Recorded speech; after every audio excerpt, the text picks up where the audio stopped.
경제 뉴스가 연예 뉴스처럼 들리는 그날까지 경제 브리핑 불편한 진실.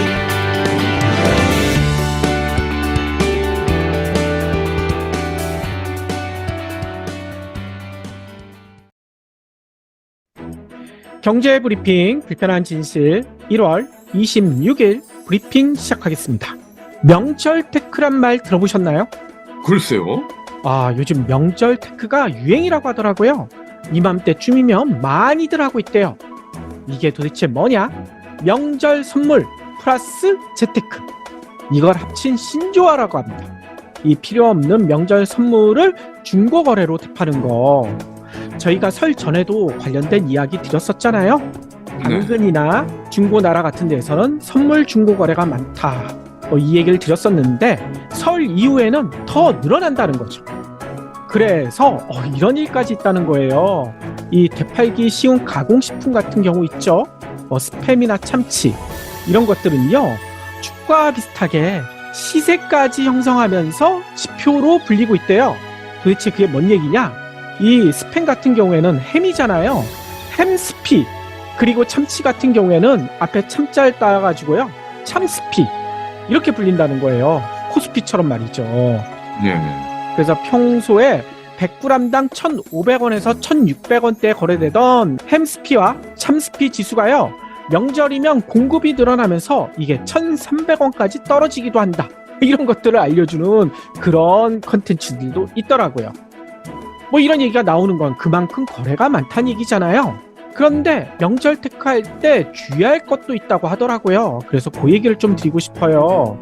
이 선물로 들어온 홍삼, 콜라겐, 프로바이오틱스 이런 건강기능식품 이런 것들도 많잖아요. 이런 것들은요. 중고거래 이거 안 된다고 합니다. 무료 나눔도 안 된다는 거예요. 그 이유가 뭐냐? 법률상 공식 판매업자로 등록된 사람만 온라인 판매가 가능하다는 거예요. 예전에 저희가 알려드린 것은 이 가게에서 재고로 남은 거 판다고 했잖아요. 그런 건 가능할지 모르겠지만 개인적으로 파는 건 불가능하다는 겁니다. 이를 어길 때는 처벌도 생각보다 세요. 5년 이하의 징역 아니면 5천만 원 이하의 벌금 이렇게 처해질 수 있다는 거예요. 근데 홍삼 같은 경우는 자식들이 사서 부모님한테 선물로 드리잖아요. 그럼 그것도 문제가 되나요? 그냥 개인적으로 주는 거는 상관이 없겠지만 중고거래 장터에서 거래하는 것은 걸릴 수가 있다는 거죠. 그렇기 때문에 그런 거 또 무료 나눔으로 하는 것도 이게 안 된다고 합니다. 왜 무료 나눔까지 막는 건진 그건 잘 모르겠어요. 아무튼요. 이런 거 어떻게 구분하느냐? 일반적인 식품 같은 경우에는 상관이 없대요. 근데 이 포장지에 건강기능식품 마크 있죠? 이 녹색은 아니고 파란색 비슷하게 생긴 거 이런 건강기능식품 마크가 있는 거는 거래를 하면 안 된다는 거예요. 또 예전에도 말씀드렸지만 너무 저렴하거나 또 식품 같은 경우는 유통기간 이거 있잖아요. 이런 거 잘못 샀을 때는 아니면 잘못 팔았을 때는 책임 소재를 따지기 쉽지 않기 때문에 이런 거 거래하실 때는 반드시 꼼꼼하게 확인해야 된다는 거 이거 다시 얘기 안 드려도 다들 아시겠죠? 특히 이런 명절 테크 워낙 요즘 경기가 안 좋다 보니 점점 늘어날 것 같은데요. 이 난방비 폭탄 이것 때문에 다들 고민이잖아요. 이 폭탄 맞은 거 조금이라도 만회할 수 있도록 이 명절 테크 꼼꼼하게 해보시는 것도 좋을 것 같아요. 예. 다들 참 부지런하시네요. 저 같으면 스팸이나 참치 같은 경우는 유통기한이 길기 때문에 귀찮아서라도 그냥 두고두고 먹는 편인데 그걸 이렇게 중고거래를 하시는군요. 그렇군요. 박 PD는 그런 선물이 들어오나 보죠. 저는 들어오는 게 없어가지고 명절 테크를 하고 싶어도 할 게 없습니다.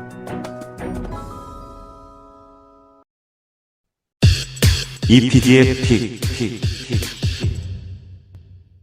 이 난방비 실화냐? 어제도 전해드렸지만 난방비 폭탄에 대한 후폭풍 이만저만이 아니죠. 설 끝나고 출근 첫날 다들 고향 방문 어땠느냐라는 이야기보다는 니네 집 난방비 얼마나 나왔어? 요 얘기만 한다는 우픈 사연들이 곳곳에서 올라오고 있는데요. 이런 얘기도 있더라고요. 원룸을 계약할 때는 평균 관리비가 10만 원에서 15만 원밖에 안 나온다 하더니 난방비가 그만큼 나왔다. 월세를 2번 내는 기분이라 더럽다. 또 한 분은요. 샤워도 집에서 못하고 헬스장에서 했는데 난방비가 2배나 뛰어 40만 원을 넘게 됐다. 그러자 또 옆에서는요. 우리는 중앙 난방을 쓰는 25평밖에 안 되는 집인데 난방비가 70만 원이다. 와우. 이거 무슨 난방비 배틀 같아요. 우리 집이 더 많이 나왔다. 실제로요. 제 패친 중에는요. 관리비 영수증을 찍어서 올리신 분이 계신데 거기 숫자가 어마무시합니다. 134만 6,820원. 아니 이게 관리비예요. 한 달 관리비. 이걸 공개하신 분도 계시더라고요. 아무리 사시는 곳이 강남이지만 돈도 잘 버실 테지만 이런 관리비 내면서 살 수가 있을까요? 되게 부담스럽다. 당장 이사 가겠다. 뭐 이런 얘기 하시더라고요. 아무튼요. 이런 난방비 폭탄 피해간 집 주변에 아마 거의 없을 거예요. 다들 난리가 났습니다. 특히 이번 달 관리비 고지서에 이렇게 많이 나왔는데 지금 설 연휴 기간부터 엄청난 한파가 몰아치고 있잖아요. 그러면 다음 달 고지서 이거 너무 걱정되지 않습니까? 더 강력한 난방비 폭탄 떨어질 수 있다. 다들 이런 두려움에 떨고 있더라고요. 특히나 다음 달만 버티면 될까? 그게 아니잖아요. 어제도 꽃구문 시간에도 설명드렸지만 정부는요. 1분기에는 가스비 인상을 자제할 텐데 2분기에는 어쩔 수 없다. 더 올릴 수밖에. 뭐 이렇게 얘기하고 있잖아요. 어제도 설명드렸지만 국제가스 가격 환율 내려가고 있는데 말이죠. 네. 그동안에 쌓인 적자가 너무 많다. 뭐 이런 핑계를 대면서요. 그래서요. 올 연말 난방비 폭탄은 수소폭탄급이 될지도 모른다. 벌써 이런 얘기도 나오고 있습니다. 그런데 문제는 이렇게 국민들이 난방비 때문에 골머리를 앓고 있으면 이에 대해서 뭔가 해결책을 내놓는 척이라도 해야 되잖아요. 그런데 현 정부는요. 전 정부 탓만 하고 있어요. 이 전 정부 때 국제가스 가격 오르는 것을 반영하지 않았기 때문에 지금 우리가 폭탄을 맞고 있다. 참 말도 안 되는 논리를 펴고 있더라고요. 네. 아니 당시 국제가스 가격 반영하지 않은 거 다들 아시지 않습니까? 이 코로나로 인해 서민들, 자영업자들 피해 극심했기 때문이잖아요. 다들 힘들어하는 상황에서 가스비까지 올리면 다 죽으라는 소리 아니에요. 그렇기 때문에 가스 가격 오르는 거 다 반영하지 않은 거 맞긴 맞는데 어쩔 수 없는 상황이었잖아요. 그리고 통계를 살펴보면요. MB 때는 더 심했어요. 지금도 경기 침체로 서민 경제가 죽어나가고 있지 않습니까? 그러면 전 정부처럼요. 국제가스 가격 이걸 맞춰서 올릴 생각만 하지 말고요. 가스비를 안정시킬 대책부터 내야 되는 거 아닙니까? 그렇죠. 아무튼 이런 대책은요. 오히려 야당에서 나오고 있어요.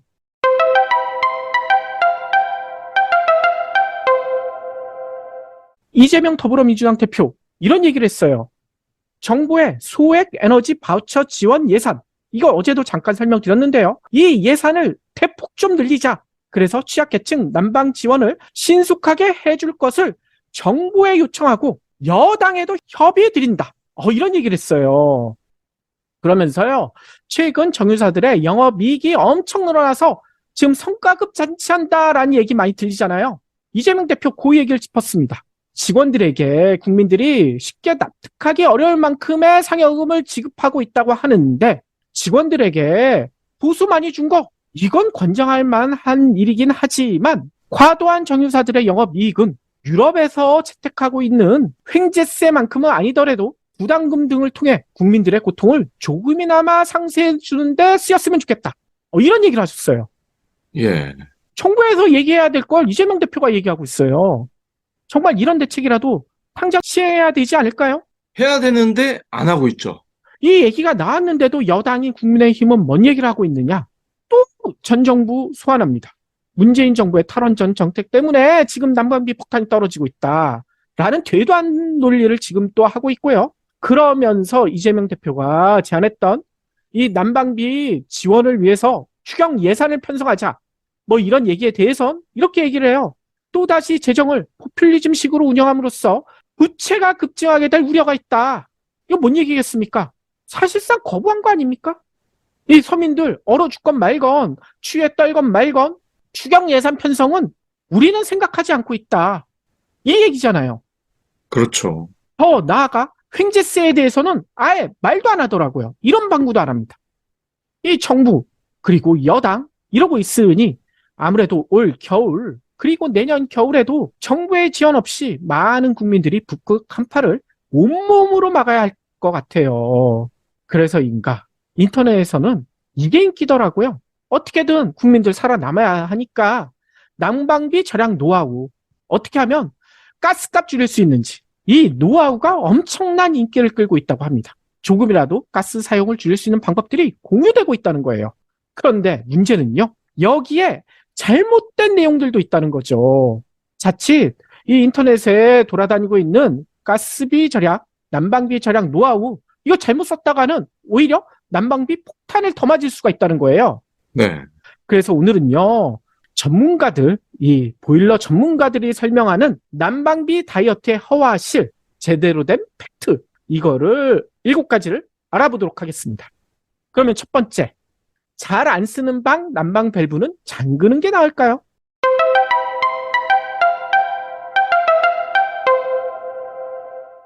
아마 많은 분들 지금 이거 실천하고 계실 거예요. 네.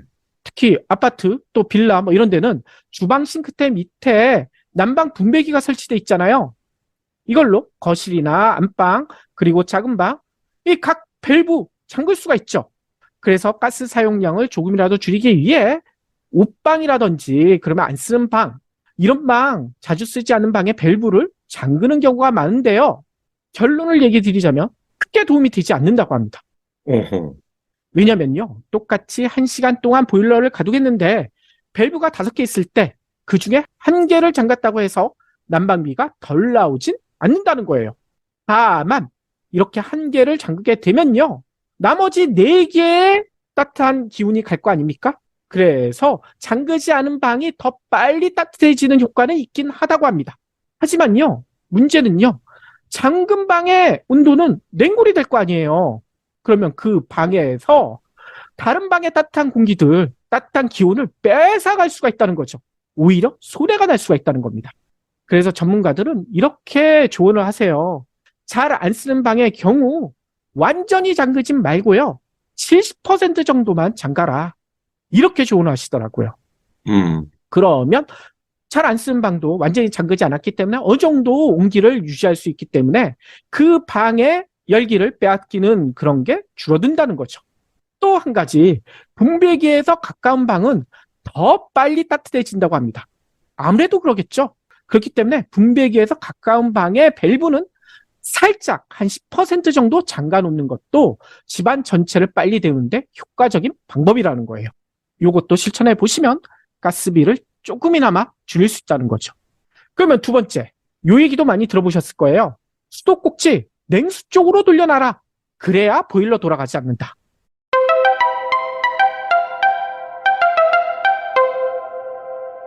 이 생활정보 프로그램 이런 데에서 이 이야기 진짜 많이 소개했었거든요.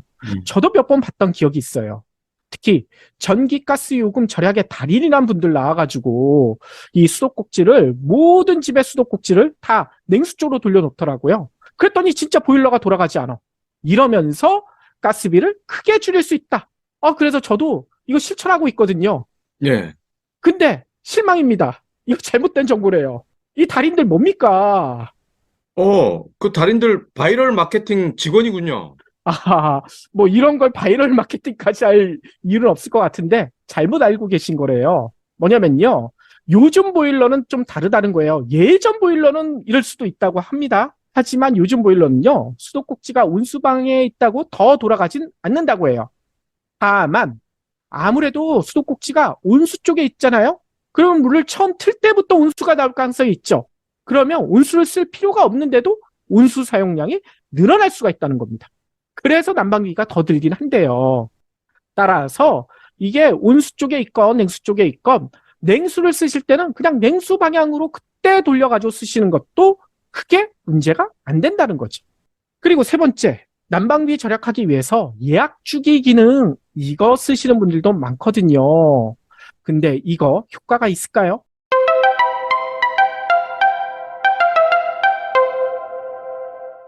결론부터 이야기하면요, 이 효과가 없다고 합니다. 그 이유가 뭐냐? 난방을 전혀 하지 않은 상태에서, 그러니까 집안이 추운 상태에서 3시간 간격으로 보일러가 1시간씩 작동하게 이렇게 설정해 놓으시는 경우들 많거든요. 근데 이게요, 오히려 쓸데없이 난방비를 더 쓰게 만드는 잘못된 방법이라는 거예요. 이렇게 하지 말고요. 난방을 충분히 한 상태에서, 좀 집안이 따뜻해진 상태에서 자기 전에 예약 주기 기능을 쓰는 게 오히려 더 난방비를 절약할 수 있다고 합니다. 그래야 밤새 일정 온도가 유지될 수가 있다는 거죠. 즉, 외출할 때는요, 이 예약 주기 기능 이거 쓰지 말고요. 잠잘 때처럼 집안이 따뜻할 때 예약 주기 기능을 쓰는 게 도움이 된다는 거예요. 아니, 그러면 네 번째 질문으로 이어질 것 같아요. 그럼 외출할 때 이 예약 주기 기능 쓰지 말고 그럼 외출 모드 키라는 얘기냐? 라고 하실 수 있어요.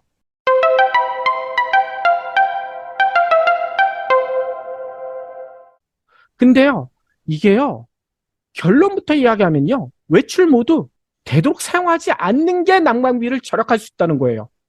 일반적으로 알고 있는 거랑 완전히 반대죠. 오히려 외출 모드를 너무 자주 누른다, 난방비 폭탄을 맞을 수도 있다고 합니다. 그 이유가 뭐냐면요, 이 보일러에 있는 외출 모드는요, 동파 방지 기능이라고 해요. 이 기능을 가지고 있다는 거예요.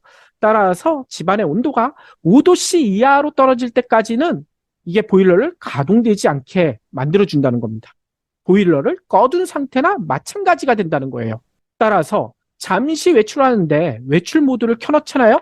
그러면 집안의 온도가 5도씨 이하 떨어지기 전까지는 보일러가 가동이 안 되죠. 보일러가 꺼진 상태나 마찬가지죠. 그러다가 집에 들어와서 보일러를 다시 켜게 되면 어떻게 되느냐? 보일러가 완전히 꺼진 상태에서 다시 보일러가 돌아가는 거랑 똑같이 된다고 합니다. 그 얘기가 뭐냐면, 차가워진 데에서 갑자기 온도를 올리게 되면 보일러를 더 세게 돌려야 될 거 아닙니까? 더 많은 에너지를 소모하게 만든다는 거죠. 특히 이게 개별 보일러 쓰는 경우보다는 지역 난방 쓸 때 이거 더 조심해야 된다는 거예요. 그나마 개별 난방 같은 경우에는 집안의 온도를 올리는데 시간이 크게 걸리지 않기 때문에 외출 모드를 가끔 쓰는 것까지는 괜찮다고 하는데, 지역 난방 같은 경우에는 이 집안의 온도를 올리는데 더 많은 시간이 걸린다고 합니다. 보일러가 더 돌아간다는 거예요. 그래서 난방비 아끼려다 난방비 폭탄을 맞을 수 있다는 거죠. 이제 24시간 켜놓으면 그건 역시 난방비가 많이 나올 것 같긴 한데요. 그러니까 온도에 따라서 조절을 하는 게 좋은데 이렇게 하는 게 좋다는 거예요. 잠시 집을 비울 때는 어떻게 하느냐? 외출 모드를 켜면 아까 5도씨 이하, 이 5도씨가 기준선이잖아요. 그것보다는 평소 온도, 보통 요즘은 17도에 맞춰놓죠. 요것보다 2, 3도 정도를 더 낮춰놓고 외출하시는 게 더 도움이 된다고 합니다. 그러면 한 14도 정도에 맞춰지는 거 아닙니까? 그러면 집에 돌아왔었을 때 다시 보일러 켰을 때 보일러 돌아가는 게 더 줄어들 수가 있다는 거죠. 아니, 그러면 이게 잠시가 아니라 2, 3일 길게 집을 비울 경우 이때는 어떻게 해야 될까요?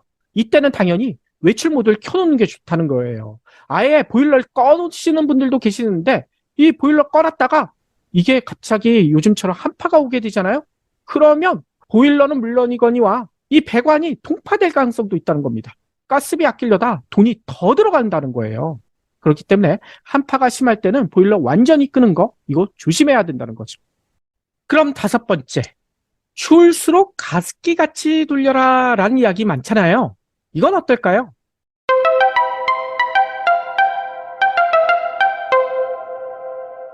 이건 맞더라고요. 집안 전체가 따뜻해지려면 공기순환이 잘 이루어져야 한다고 하더라고요. 그런데 이때 습도가 중요하다는 거죠. 적정 습도를 유지하기 위해서 가습기를 틀게 되면 실내 온도를 더 빨리 올릴 수 있다고 합니다. 그런데 가습기 이게 그냥 돌아가는 게 아니잖아요. 전기요금 많이 들죠? 그렇기 때문에 이 가습기 전기요금이 걱정된다면 빨래나 젖은 수건을 걸어놓는 것도 도움이 된다고 해요. 그리고 가습기를 사용할 때는 이것도 좀 주의하셔야 된다고 합니다. 이 단열이 잘 되는 장소라면 어떤 가습기 써도 크게 상관은 없다고 하더라고요. 하지만 전문가들에 의하면요, 이 외풍이 있는 집, 이런 집에서는 초음파식 가습기, 이거는 자제하시는 게 좋다는 거예요. 가열식 가습기를 쓰는 게 더 도움이 된다는 거죠. 그 이유가 뭐냐면요, 가열식은 말 그대로 물을 끓여서 수증기를 내보내는 형태잖아요. 그렇기 때문에 온도와 습도를 동시에 올려준다고 합니다. 그래서 외풍이 있는 집에서도 이 온도를 올리는데 도움이 되는데 이 초음파식 같은 경우에는 이게 초음파로 물입자를 잘게 쪼개가지고 수증기를 만드는 거거든요. 이게 전기 소모가 적어서 인기가 있는데 문제는 이 초음파식 가습기 같은 경우에는 오래 가동하게 되잖아요. 오히려 실내 온도를 떨어뜨리는 효과가 있다는 거예요. 특히 외풍이 있는 집이라면 더 조심하셔야 된다고 합니다. 그리고 6번째, 이 배관 청소에 대해서도 요즘 관심이 높죠. 이 아파트 엘리베이터 이 광고가 붙어 있는데 보면 배관 청소하세요. 이런 광고물 많이 붙어 있잖아요. 그 광고에 나온 것처럼 배관 청소를 할 경우 열 효율 좋아질까요?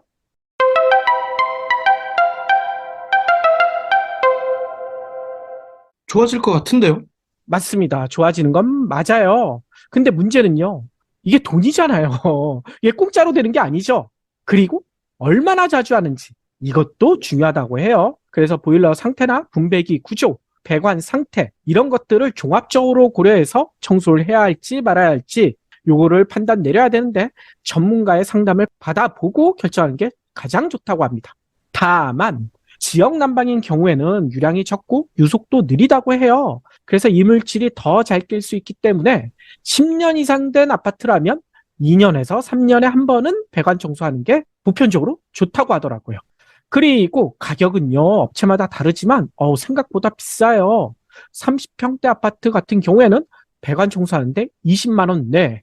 저희 동네도 20만 원 내래서 저는 이거 패스했었는데 지금 좀 후회하고 있습니다. 그때 할 걸. 7번째, 마지막.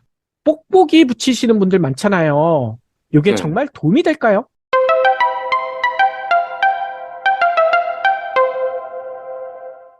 요것도 되지 않을까요? 맞습니다. 박 PD 이야기처럼 이거 돼요. 그런데 이 뽁뽁이 이게 보기가 안 좋잖아요. 인테리어 망친다고 이거 꺼리시는 분들 꽤 계시는데 난방비 폭탄을 조금이라도 줄이려면 이거 하는 게 필요하다고 합니다. 요거 붙이기만 해도 실내 온도를 2에서 3도 정도는 높일 수 있대요. 그리고 외풍도 차단할 수가 있다는 거죠. 실제로 조사를 해보면 창문이나 현관에서 새는 열이 무려 30%나 된다는 거예요. 그렇기 때문에 뽁뽁이, 그리고 뽁뽁이 이외에도 많죠. 요즘은 아예 비닐을 아주 이쁘게 프린팅해가지고 붙이는 그런 제품들도 있던데 그런 거 하면 도움이 된다고 해요. 그리고 이런 뽁뽁이, 그리고 비닐 붙이는 건 너무 심해 하시는 분들은 요즘 텐트를 쓰는 집들도 많다고 합니다. 이 난방 텐트 들어보셨죠? 네. 예, 저희 애들도 이거 한 3년 전부터 해줬거든요. 애들이 너무 좋아해요. 일단 이 자기 비밀 아지트가 생긴 것 같대요. 이 침대에 해주면. 그래서 그 안에 들어가서 뭐 여러 가지 자기들만의 공간으로 놀기도 하고요. 그리고 생각보다 진짜 따뜻하다고 합니다. 그래서 난방 텐트 이렇게 하나씩들 하시는 것도 좋은데 요즘은 2, 3인용 난방 텐트들도 있더라고요. 가족이 함께 이렇게 난방 텐트 치는 것도 괜찮아 보이는 것 같아요. 여기에 수면 양말, 이것도 요즘은 꼭 신어야 되죠. 그리고 바닥에 카페트나 러그 까는 거, 그리고 자기 전에 커튼 치는 거 이런 것들도 난방비 아끼려면 꼭 실천해야 되고요. 더 나아가 집안에서도 내복, 저도 요즘은 꼭 입고 있거든요. 그리고 난방 조끼 이것도 집안에서 꼭 입고 있고요. 이런 것도 필요하다는 거죠. 뭐 궁상같이 보일 수 있지만 난방비 폭탄 피하려면 어쩔 수 없지 않습니까? 네. 뭐, 제일 쉽고 편한 건요. 껴안고 자는 거예요. 그럼 보일러 안 들어도 돼요. 그렇긴 하죠. 근데 예. 코 골면 어떻게 하죠? 깊이 잠들면 코 골아도 몰라요. 그렇군요. 예, 박 PD는 역시나 아직도 신혼 같으신 것 같아요. 아무튼 지금까지 알아본 난방비 절약 비법 7가지 어떠셨습니까? 난방비를 조금이라도 줄이는데 도움이 되길 바랍니다. 하지만요, 이거는 진짜 소소하게 줄일 수 있는 것밖에 안 되잖아요. 네. 급등하는 가스 요금 폭탄 완전히 피하기 힘들죠. 국민들이 이렇게 어려울 때 필요한 거 바로 정치 아닙니까? 정치에서 뭔가의 대책을 빨리 마련해 줘야 될 것 같은데 대책도 제대로 내놓지 못하고 있는 대통령실과 국회, 여기 아직도 보일러 열심히 틀고 있다면서요. 네. 이거 틀게 놔둬도 될까요? 이 제대로 된 대책 마련하기 전에 이 대통령실, 국회, 여기 보일러부터 꺼버려야 되지 않을까요? 그러게요.